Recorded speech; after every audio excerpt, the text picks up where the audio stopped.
The crystal chandeliers of Meridian Estate cast dancing light across the marble floors as I walked through the venue's grand ballroom. My sister Victoria followed 3 steps behind, her Louboutins clicking with the rhythm of impending judgment.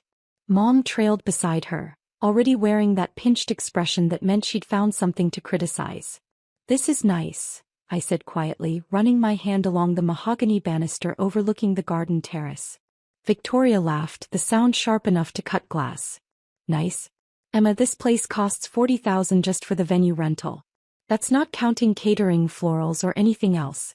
You work at that little nonprofit downtown. Let's be realistic about your budget." "I'm just looking," I replied, keeping my voice steady. The wedding planner, Christine, appeared with a bright smile and a leather portfolio. "Miss Emma. So wonderful to see you again. I've prepared the premium package details you requested.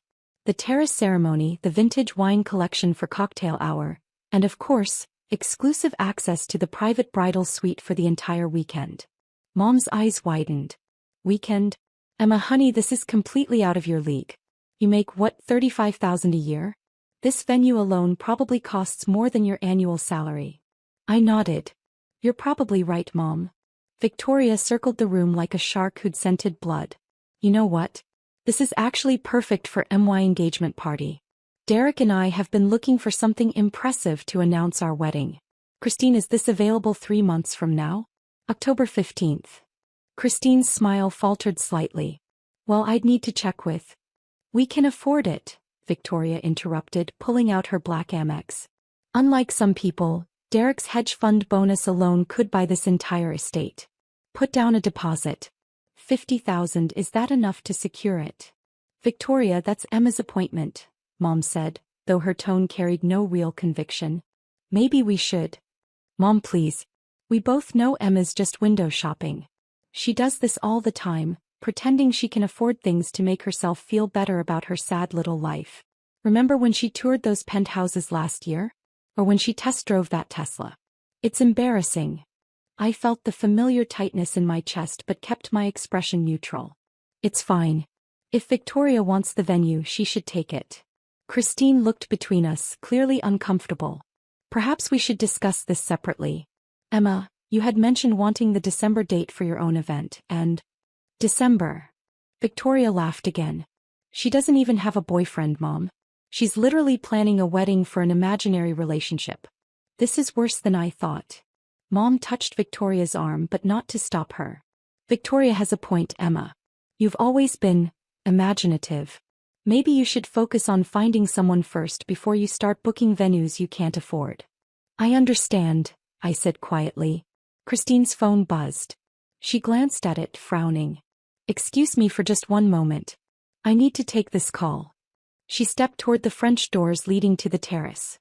Victoria immediately began circling the ballroom again, her phone out, taking photos. "Derek is going to die when he sees this. The marble floors alone are incredible. And that chandelier? It's definitely baccarat crystal. Probably worth more than Emma's car." "When's Derek proposing?" Mom asked, her voice warm in a way it never was when she spoke to me. "Next month in Paris. He's taking me to Le Jules Verne, the restaurant in the Eiffel Tower. He's already had a custom Tiffany ring designed. 3 carats, platinum setting, flawless diamond." Victoria shot me a glance. "Some of us don't have to pretend about our lives." I walked to the window, looking out at the manicured gardens. The estate stretched across 12 acres with reflecting pools, a rose garden, and a view of the city skyline in the distance. I'd purchased it 4 years ago through my holding company, back when property values in this area were depressed. The renovations alone had cost $7 million. "Earth to Emma," Victoria called. "Did you hear me? I asked what you actually do at that nonprofit. You're like a receptionist or something." "I work in acquisitions," I said. "Acquisitions?" Victoria smirked. "That's a fancy word for filing papers. Mom, she works at a nonprofit. They barely make any money. She's probably answering phones and pretending it's important." Mom sighed. "Emma, honey, there's no shame in being realistic about your situation. Victoria worked hard to get where she is. Senior associate at a law firm, engaged to a successful man. Maybe if you'd focused more on your career instead of all this dreaming, you'd be in a better position." "You're right," I said. The truth was more complicated. The little nonprofit was the Westmore Foundation, an organization I'd founded after my software company went public 6 years ago. I'd sold it to a tech conglomerate for $840 million when I was 27. The nonprofit now managed $200 million in assets, funding arts programs, housing initiatives, and education projects across 3 states. I drew a modest salary because I didn't need the money. My investment portfolio generated enough passive income to fund several lifetimes of luxury. But I'd learned early that telling my family about money only made things worse. Victoria's resentment had started in childhood, when I'd gotten into MIT and she'd gone to state school. It had intensified when I'd started my company and peaked when I'd sold it. After one disastrous Thanksgiving where I'd mentioned the sale, Victoria had spent months posting on social media about how some people get lucky, while real success takes hard work. Mom had sided with her, suggesting I was showing off by mentioning my achievements. So I'd stopped mentioning them. I worked at my foundation using my middle name, lived in a modest apartment as far as my family knew, and let them believe whatever narrative made them comfortable. Victoria was now on a phone call, presumably with Derek. "Babe, you have to see this place. It's absolutely perfect. Marble everything, crystal chandeliers, the works. I'm putting down a deposit right now. Yes, $50,000. I know, but it's worth it for the impression we'll make. Everyone who matters will be there." Christine returned, her expression troubled. She held her tablet close to her chest. "Victoria, I need to speak with you about the deposit. Is 50 not enough?" Victoria didn't look up from her phone. "Fine, make it 75. I want this place locked down." "It's not about the amount," Christine said carefully. "There's been a complication with your booking." That got Victoria's attention. "Complication? I'm offering you $75,000 right now. What kind of complication could there possibly be?" Christine glanced at me, then back to Victoria. "I've just been informed by the property owner that your deposit cannot be accepted." The room went silent except for the ticking of the antique clock on the mantel. "Excuse me." Victoria's voice dropped to that dangerous tone she used right before explosions. "Cannot be accepted? Do you know who my fiancé is? Derek Morrison manages over $2 billion in assets. We're not some nobody couple looking for a bargain venue." "I understand, but the owner has specifically—" "Get your manager," Victoria snapped. "Better yet, get the owner on the phone. This is ridiculous. Are you seriously turning away $75,000? Mom stepped forward, her lawyer voice activating. "There must be some mistake. My daughter is offering more than your deposit requirement. On what grounds are you refusing?" Christine's composure cracked slightly. "Mrs. Hartwell, I don't have all the details. I just received a call from the property management company stating that Victoria's booking cannot proceed." "This is discrimination," Victoria said, her voice rising. "That's what this is. We'll sue." "Mom, this is literally your specialty.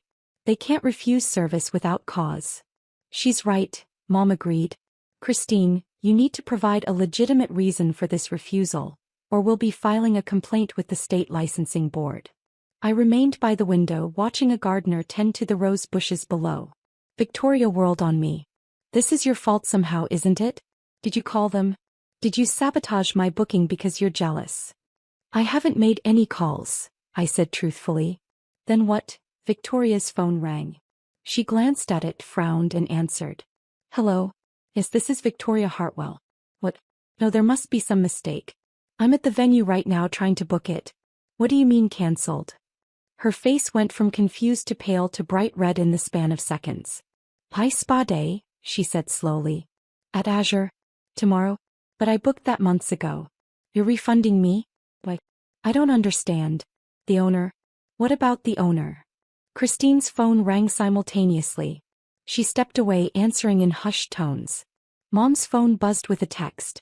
She looked at it and frowned. "That's odd. The manager at that boutique where I ordered your birthday gift, Victoria, they're saying the order is cancelled." "What is happening?" Victoria demanded, still on her phone. "Someone call Azure Spa right now and find out why they're canceling my appointment. I've been going there for 3 years.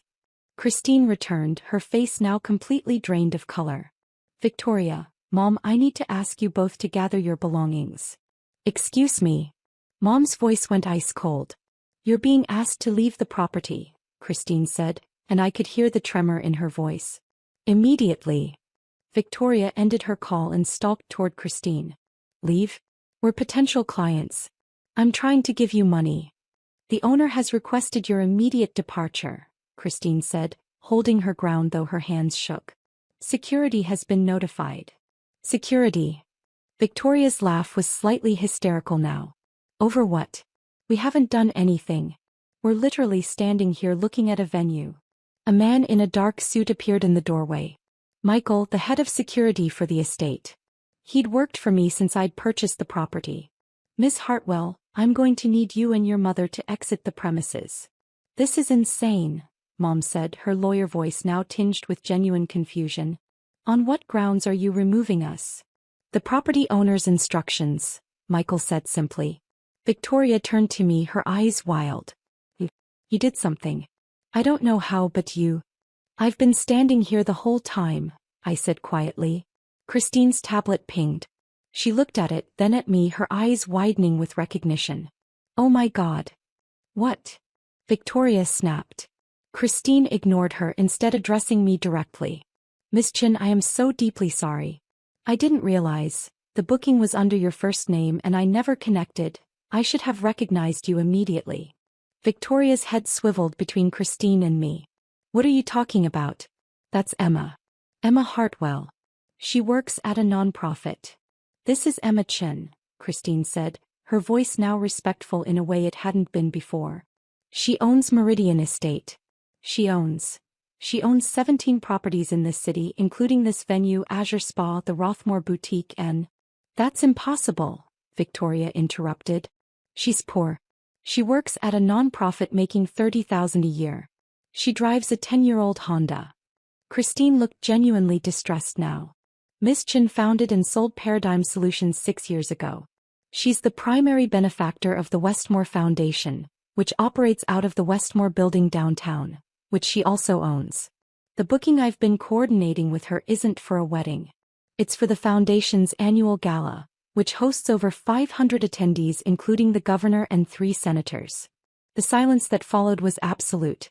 Mom spoke first, her voice barely a whisper. Emma. The nonprofit is mine, I said simply. I founded it after I sold my company. Victoria's champagne glass, forgotten in her hand, slipped and shattered on the marble floor. You sold a company? 6 years ago. Paradigm Solutions. We developed enterprise security software. The acquisition was $840 million. The number hung in the air like a bomb. That's... Mom couldn't seem to finish the sentence. Victoria's phone rang again. She answered it automatically, her eyes still locked on me. Oh, yes, this is... What? The gym membership? But I've been a member for... The owner? Emma Chin owns? She lowered the phone slowly. You own my gym? Sunrise Fitness, yes. I acquired it 2 years ago as part of a real estate portfolio. Christine's tablet pinged again. She looked at it, then at Victoria and Mom. I'm getting notifications from multiple properties. Azure Spa, Rothmore Boutique, the Riverside Country Club, Elmwood Towers. Those are the luxury apartments where you live, Victoria. All owned by Westmore Holdings. All flagging your names in their systems. Why? Victoria's voice cracked. Why would they flag us? Michael stepped forward. Miss Chin has standing instructions about any family members attempting to use her properties. Once the system identifies them, all services are to be immediately terminated, deposits refunded and access revoked. Mom finally found her voice. Emma, this is... I don't understand. Why wouldn't you tell us? I did tell you, I said calmly. At Thanksgiving 6 years ago when the sale closed. Victoria spent the next 3 months posting about how luck isn't real success. You told me I was being inappropriate by flaunting my good fortune. So I stopped mentioning it. But you let us think you were poor, Victoria said. You let us mock you. You were going to mock me either way, I replied. At least this way I knew what you really thought. Christine's tablet wouldn't stop pinging now. Miss Chin, I'm getting alerts from... It looks like every property in the Westmore portfolio. Gyms, spas, boutiques, restaurants, apartment buildings. The system is flagging 2 names, Victoria Hartwell and Patricia Hartwell. What does that mean? Mom asked, though I could see understanding dawning in her eyes. It means, I said, still looking out at the gardens, that you're no longer welcome at any business I own. Victoria laughed, a desperate sound. You can't do that.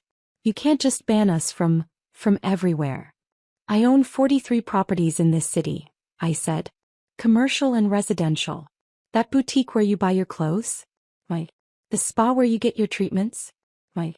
The gym where you have a personal trainer? Right. The country club where Derek plays golf? I own the building they lease from me. That upscale grocery store you love? I own the property. They have a lease clause that allows me to ban individuals from the premises. Mom's face had gone from pale to gray. Emma, honey, surely we can discuss this. We're family. Family, I repeated the word. Is that what we are? Victoria's phone rang again. Then Mom's. Then Victoria's again.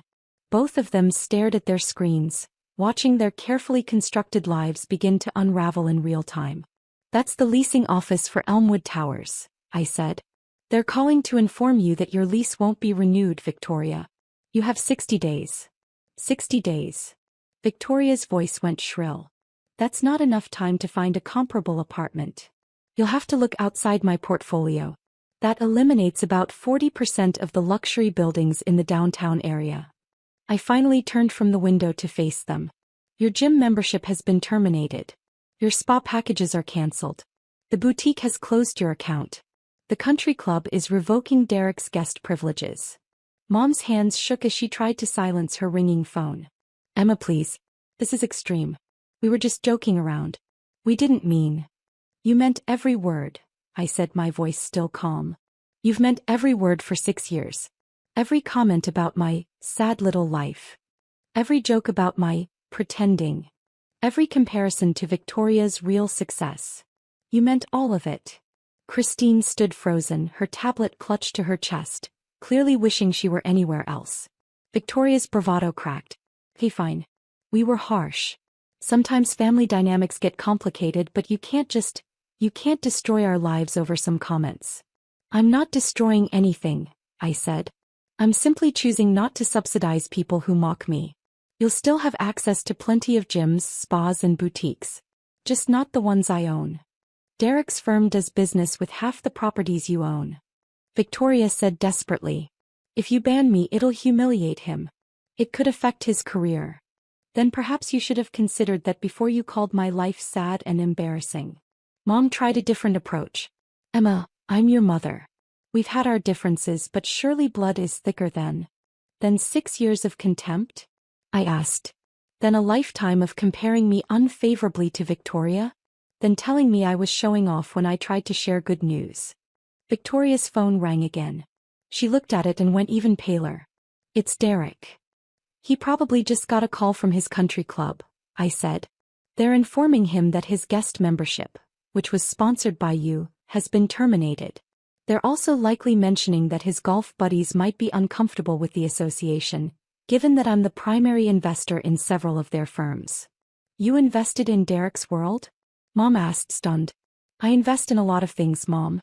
I have a diverse portfolio. Tech companies, real estate, venture capital funds. Derek's firm manages money for people who, in turn, invest with my funds. It's a small world at the top. Victoria sank onto one of the venue's velvet chairs, her phone falling from her hand. This can't be happening. Christine's tablet pinged one final time. She looked at it, then at me, her expression caught between professional courtesy and genuine shock. Miss Chin, I'm getting a message from the Pinnacle Restaurant Group. They're asking for confirmation on. They want to know if the ban extends to their establishments as well. It does, I said. All 12 restaurants in their portfolio. Mom's voice was barely audible. You're really doing this? I'm really doing this, I confirmed. Christine, I'd like to confirm my booking for December 15th for the Foundation Gala. The full estate premium package vintage wine collection, exclusive access for the weekend. Let's increase the guest list to 600. I'll have my assistant send over the updated requirements. Of course, Ms. Chen, Christine said, her professionalism snapping back into place despite her obvious discomfort. I'll have the revised contract ready by end of business today. Michael cleared his throat gently. Mrs. Hartwell, I really do need you to leave the property now. Victoria stood on shaking legs. Emma, please. We can fix this. We can apologize properly. We can. You can leave, I said. You have 60 days to vacate your apartment, Victoria. Mom, you might want to check your own situation. I believe you lease your office space in the Morrison building? That's one of mine too. Your lease is up for renewal next month. Mom's face went completely white. Victoria tried one last time as Michael escorted them toward the door. We're sisters. You can't just cut me off like this. I'm not cutting you off, I said, walking them to the entrance. You'll still see me at family events if you want. You'll just have to find your own gyms, spas, apartments, and country clubs. There are plenty of options outside my portfolio. Mom stopped at the doorway, turning to face me. What about Thanksgiving? Christmas? I'll be at Grandma's for both, same as always, I said. You're welcome to come. I'll be polite. I'll be civil. I'll be exactly as kind to you as you've been to me. The implications of that statement hung heavy in the air. Michael held the door open, waiting. Victoria's phone rang again. Then Mom's. Then Victoria's once more. Those will be various businesses confirming your bans, I said. It's going to be a long afternoon for both of you. Christine, thank you for your patience. I'll have my assistant coordinate with you on the gala details. It's my pleasure, Ms. Chen, Christine said, her voice now carrying genuine warmth alongside the professional courtesy. We're honored to host the Westmore Foundation's event. As Michael escorted my mother and sister out, their phones ringing in a continuous symphony of consequences, I turned back to the ballroom. The chandeliers still cast their dancing light across the marble floors. The gardens beyond the windows still stretched out in manicured perfection. Everything was exactly as it should be. Christine approached cautiously. Miss Chen, I have to apologize again. If I had realized sooner who you were. You treated me with respect, I interrupted gently. You listened to my requests, answered my questions professionally, and only got confused when Victoria tried to override my booking. You did nothing wrong. She exhaled in relief. Thank you. That's very generous. My phone buzzed with a text from my property management team. System has flagged and processed all V. Hartwell and P. Hartwell accounts across portfolio. All services terminated, all deposits refunded, all future bookings blocked. Legal standing by for potential pushback. Awaiting further instructions. I typed back. Maintain current protocols. No exceptions. Flag any attempts to book under alternate names or through third parties. Through the window I could see Victoria and Mom in the parking lot. Victoria was gesticulating wildly while on the phone, probably with Derek. Mom stood apart, staring at her own phone with the expression of someone watching their world rearrange itself in real time. Christine cleared her throat.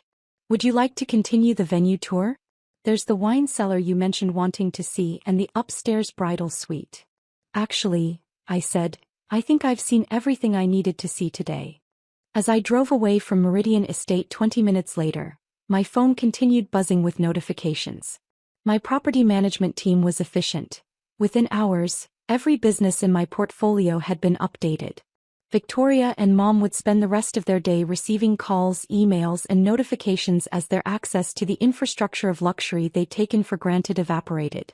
Derek called me twice. I didn't answer. He'd figure it out eventually. By the time I reached home, my actual home, the penthouse Victoria had once toured and mocked me for pretending to afford, which I'd purchased with cash 3 years ago, the full scope of the consequences was becoming clear. My phone rang. Grandma. Emma dear, she said when I answered. I just got the most interesting call from your mother. I imagine you did. She seems to think you own half the city. Not half. About 12% of the commercial real estate downtown, and another 15% through various investment vehicles. Grandma laughed, the sound warm and delighted. And here I thought you were doing well with that little software company you sold. Honey, why didn't you tell me? I did tell you, Grandma. 6 years ago at Thanksgiving. I know, dear. I meant why didn't you tell me about Victoria and your mother being awful about it? Would you have believed me? There was a pause. No, she admitted. Victoria's always been my golden child's golden child. I suppose I was blind to it. Your mother called me crying saying you're destroying Victoria's life. Care to give me your side? I gave her the abbreviated version. When I finished, Grandma sighed. You know what the worst part is? She said. I'm not even surprised. Victoria's been jealous of you since you were children. Your mother always handled it by making you smaller instead of helping Victoria grow. I should have said something years ago. It's not your fault, Grandma. Maybe not. But I'm still sorry you felt you had to hide your success from your own family. She paused. For what it's worth, I'm proud of you. Not just for the business success but for handling this with grace. You didn't yell, you didn't gloat, you just removed yourself from an unhealthy situation. Thank you, I said and felt tears prick my eyes for the first time that day. Now, Grandma said, her tone brightening, about this foundation gala in December. Am I invited? You're the guest of honor if you want to be. Excellent. I'll need a new dress. Preferably from somewhere Victoria doesn't shop. I laughed despite myself. After we hung up, I stood at my penthouse windows looking out over the city. Somewhere out there, Victoria was probably still making phone calls, trying to understand how her poor, unsuccessful sister had built an empire she'd never even noticed. Mom was likely strategizing, trying to figure out if there was a legal angle, some way to force me to restore their access. There wasn't. My phone buzzed again. A text from an unknown number. This is Derek Morrison. We need to talk about Victoria. I deleted it without responding. Another text, this one from Victoria herself. Please. I'm sorry. Can we just talk? I looked at it for a long moment, then set my phone face down on the counter. The thing about consequences is that they're most effective when they're unexpected. Victoria had spent years feeling superior, secure in the belief that her law firm job and hedge fund fiancé made her successful while I languished in poverty. Mom had reinforced that narrative at every opportunity, comfortable in a worldview where Victoria was the golden child and I was the disappointment who needed to be more realistic. They'd built their identities on that foundation. Now the foundation was gone, and they were discovering that the empire they'd sneered at had been beneath their feet the whole time, holding up more of their world than they'd ever imagined. My phone rang again. This time it was Victoria's fiancé Derek's number. Then Victoria. Then Mom. Then a number I recognized as Victoria's law firm. Then Derek again. I silenced my phone and went to make tea. Tomorrow my property management team would send me a full report of all the accounts that had been terminated, all the leases that wouldn't be renewed, all the subtle and not so subtle ways that Victoria and Mom's lives had been restructured in a single afternoon. Tomorrow I'd probably have to deal with lawyers. Mom was nothing if not determined when she felt wronged. Tomorrow there would be family drama and recriminations and attempts at reconciliation that were really just attempts to regain access to my resources. But tonight I stood in my penthouse drinking tea, watching the city lights sparkle below, and felt the unfamiliar sensation of being completely unapologetically myself. No pretending. No hiding. No making myself smaller to make others comfortable. Just Emma Chin, owner of Meridian Estate and 42 other properties, founder of the Westmore Foundation, and a woman who had finally stopped apologizing for her own success. My phone buzzed one more time. A text from Christine at Meridian Estate. Ms. Chin, your contract for the December gala is ready for signature. Also, I wanted you to know, it's an honor to work with you. What you've built is remarkable. I smiled and typed back, thank you, Christine. See you in December. Through the windows, the city stretched out before me, 12% of it mine, all of it full of possibility. And somewhere out there, my sister was finally learning what I'd always known. Success isn't about looking rich. It's about being so powerful that people don't realize you own the ground they're standing on until it's too late.